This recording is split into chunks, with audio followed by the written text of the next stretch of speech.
Hi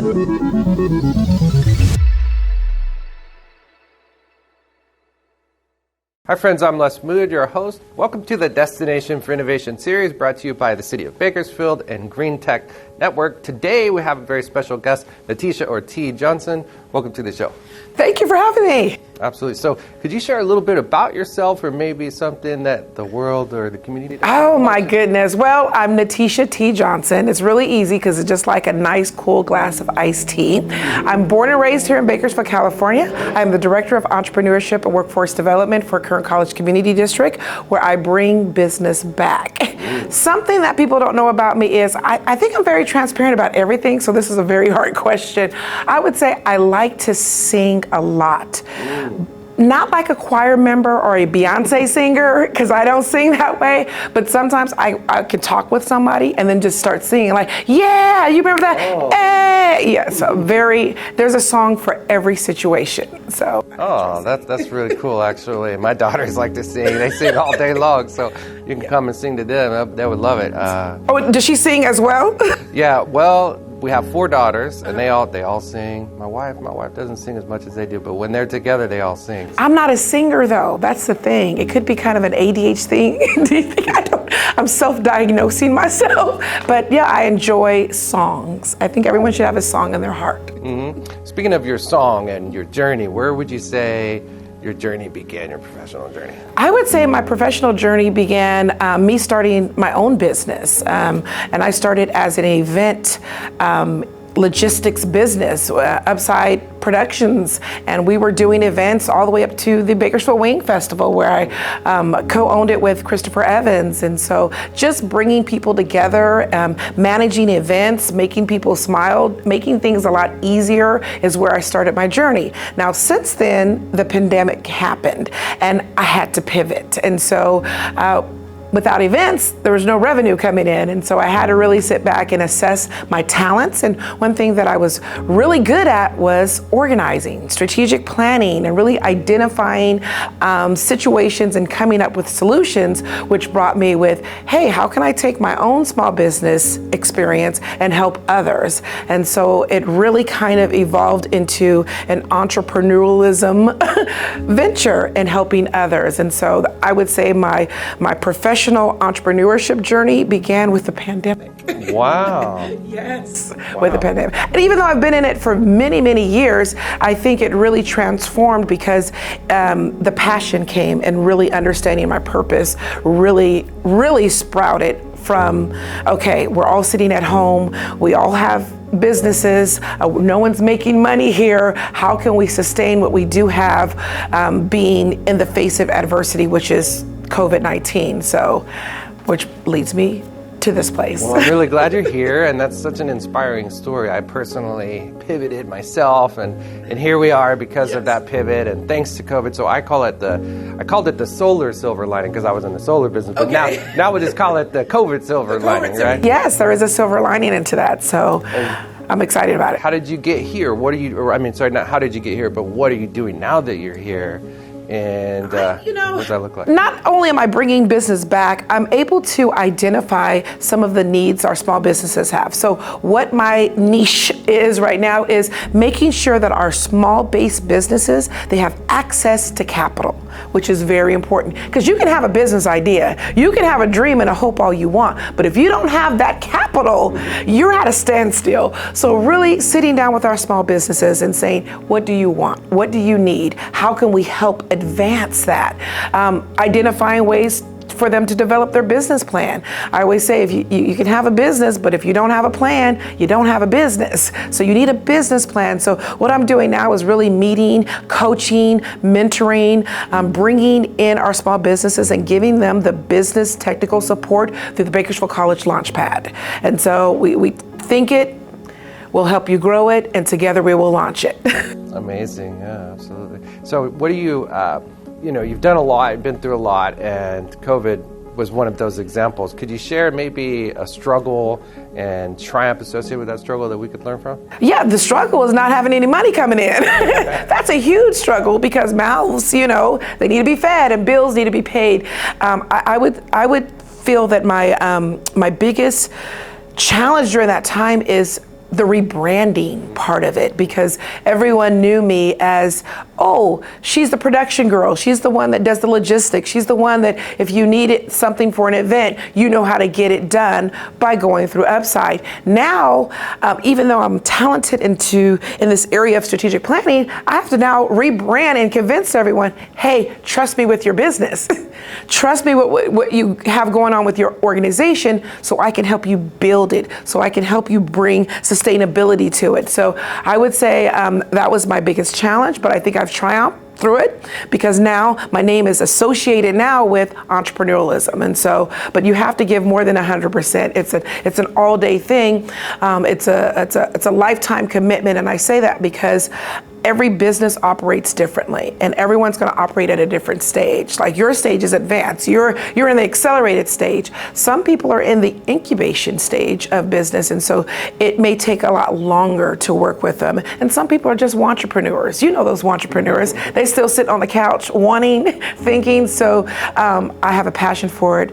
I love it, but there was a time where I didn't know where my commitment was because of the pandemic, and then now I've triumphed out of it, and now I'm able to pour into others.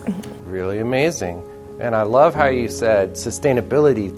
The word sustainability can be about the environment, but could it also be about, is your business sustainable? And I like that connection, because I think they're actually pretty related. On that note, do you have some advice you would like to share for all the business owners, people in the community, in the world? I would say, I always tell people, get your paperwork together. That's my number one business advice. Get that FBN. Make sure you're registered with the Secretary of State. Make sure you have a business license, registered with the City of Bakersfield. Get your paperwork together. But most of all, understanding where you're getting your business advice from is very important.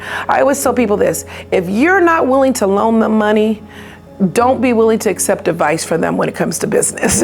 So know your circle, know your network, and really evaluate who needs to be in that circle when it comes to your business. Because although people may be passionate about business, they may be leading you down the wrong path due to lack of experience or maybe lack of capacity on themselves. So I think that's great advice. I couldn't agree more. Only take advice from those that you'd be willing to loan money to. Yes, if I'm not willing to give you money, I'm not willing to take your advice. Because there's a reason, there's a connection there. Yeah, great advice.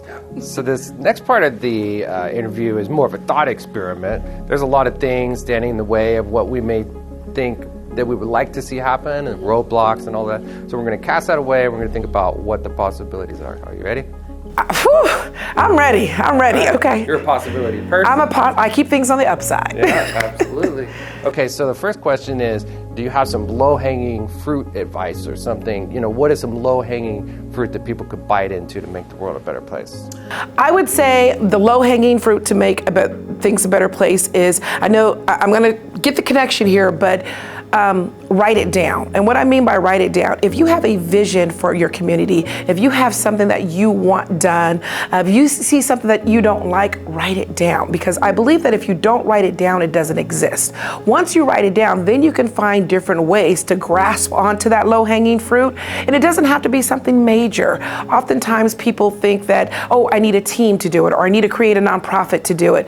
Oftentimes it just takes you, yourself, putting it on paper, coming up with a plan. So there are some low-hanging fruits that you can accomplish on your own by writing it down, coming up with a plan, and you'll be able to accomplish it. So, and it can be anything. The best thing about it is we all have our own purpose. We all have our passion, but make sure that whatever it is, that you're paying it forward and that it does impact the community. So you don't need a whole bunch of stuff to do that. Kind of proof of that, you wrote down this plan, and then they said, will you help us make this plan happen? Absolutely. Right? If you write the plan down, somebody might say, will you help us make it happen? Exactly, and you have to write it down. I run across people who have wonderful ideas, and I'm like, do you have it on paper?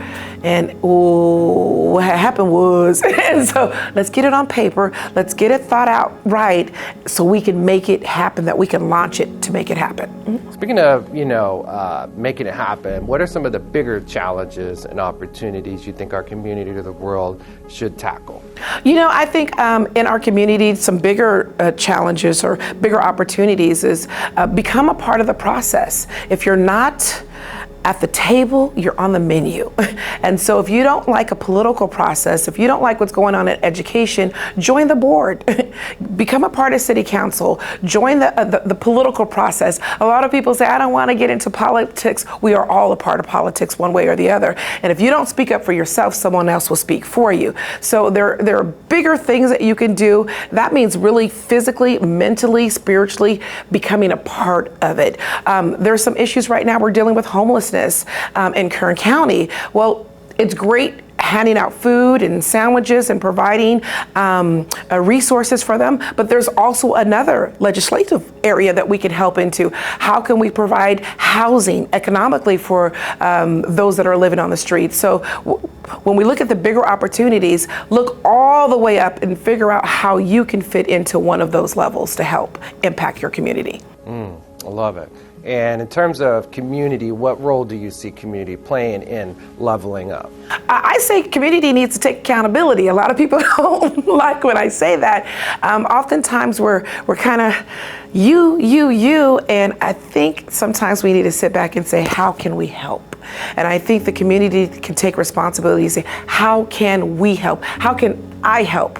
Where do you need the most help? Is it walking door to door, letting people know, hey, this is what's coming up, this is where we need your support. We have the census every 10 years, and I see the struggle that some of the organizations are going through just to get the data. And just to remind the community, without this data, we don't get resources, we don't get funding. So I think the community can be accountable by opening up their doors, giving that data, letting people know what you need so we can get those resources into our city, into our state, which is very important. You know, you're involved in a lot of different things in the community, conferences, and I've seen, around town what you do, and what you're doing now as well. I'm curious, what would you like to see happen as a result of all of this efforts when you're looking back? I always tell people, my job is to plant seeds. The next generation is watering it, and the next generation is hopefully they can harvest from it. So I would love to see the community harvest from all of the work you have been doing, others have been doing, myself has been doing. I just, it sounds a little strange, but I really want us to be one community working together collectively. I can't say Kern County is a giving community. It is a loving community. We can do better coming together on issues, coming together when there are things that we need to bridge the community on. And I use that from my DEI lens, that diversity, equity, and inclusion, that because you don't know a community, because you don't know someone in the community, doesn't mean that they shouldn't be included into your community. I would encourage our community to find different ways. Patronize businesses that look different than you. Patronize businesses that you may not be accustomed to eating at or purchasing items from. That's how you're going to build that economic development and sustainability for Kern County. We want Kern County to grow. We have to make sure that we're sharing and spreading our resources to all communities. Yeah, all communities, love it. And speaking of all communities, this question is actually about a just and equitable transition with regard to energy, because energy is sort of like the basis of an economy. Do you think that a just and equitable energy transition, transformation, or evolution, so to speak, is possible? And if so, from your view, how? I would say absolutely possible. It's a part of our economic development. You need the energy for economic development. You need the economic development for workforce development. They all work hand in hand. There's not an isolation into green, into economic development or workforce development. If we want Bakersfield or in our community as a whole, we do have to start with one, transition into the next, and then transition to the next. And that's that harvesting stage that I was talking about a little bit earlier. But I think Kern County can benefit in understanding this is the new that's coming down the pipeline. Are we prepared, and how do we prepare ourselves for that? It's people like you that are educating the community on what's happening in energy. It's about really sitting down and saying, what does it look like for Kern County, and how can we be the leading face for the country in most cases, or in California. So I think it's just a sitting down at the table, having collective minds, but bringing in all the communities, because their voices are extremely important when we're talking about something new and how we can really impact our community. When it comes to leading the nation and the state, we're here because of the city of Bakersfield, for the city of Bakersfield, on a destination for innovation. So I'm curious, from your view, why is Bakersfield the destination for innovation in this nation? Well, I could say we're number one in many things. Number one in ag, number one in oil, number one in being a given community. But I believe that Bakersfield is well balanced with all of these things. We are a very unique community to where people are actually invested into all of these different things. You have to have a well balanced community in order to lead and to show the example of what that looks like. And I think Kern County does that very well. We've got work to do, but that's where we're asking people to step up, because like I said, if you're you're not at the table, you're on the menu. Well, I love it, and I appreciate everything you're doing, and you said I'm educating. Well, I would say you are as well, and you're doing an amazing job, thank you. And thank you for sharing that with the Destination for Innovation series and being here today. Appreciate everything you're doing. Well, thank you for having me. I really enjoyed myself. Thank you. All right. And thank you for joining us on the Destination for Innovation. Be sure to connect, collaborate, and create with NaTesha, and we will see you soon.